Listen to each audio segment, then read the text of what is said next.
had the laxest divorce laws. They had the fewest restrictions and the shortest residency requirements. So this led to a rise in divorce tourism. Starting in the mid-1800s, Indiana was known as the country's first divorce haven.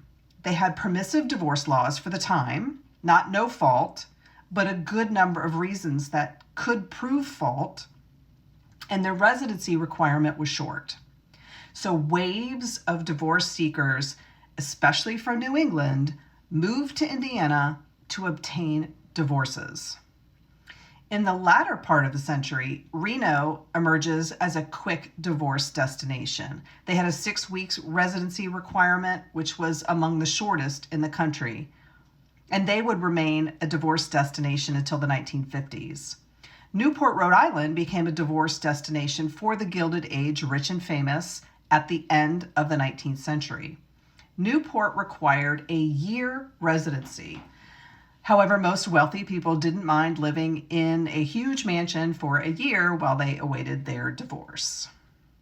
So if you've watched season 3 of The Gilded Age, you know that divorce came with a very steep stigma for women, especially in the upper classes. Divorce was considered a moral failing, and women bore the brunt of the stigma even when the man was at fault through abuse or adultery. A divorce could cause a woman to lose her friends, her social standing, and because of coverture, she could end up with no property, no money, no credit, nothing. A divorced woman was seen as fallen, and she would have a harder time finding employment after a divorce, as well as remarrying. Men suffered little to no consequences, being able to remarry and carry on as before. So an example of a great Gilded Age divorce was in 1875, Alva Smith married William K. Vanderbilt, who's the eldest son of William H. Vanderbilt, who himself was the eldest son and heir of Cornelius Vanderbilt. In other words, William K. was rich. If you've watched The Gilded Age, Bertha Russell is based on Alva. She was a social climber, determined, and very smart.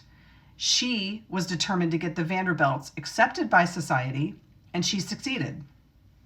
The couple had 3 children, but it was not a happy marriage.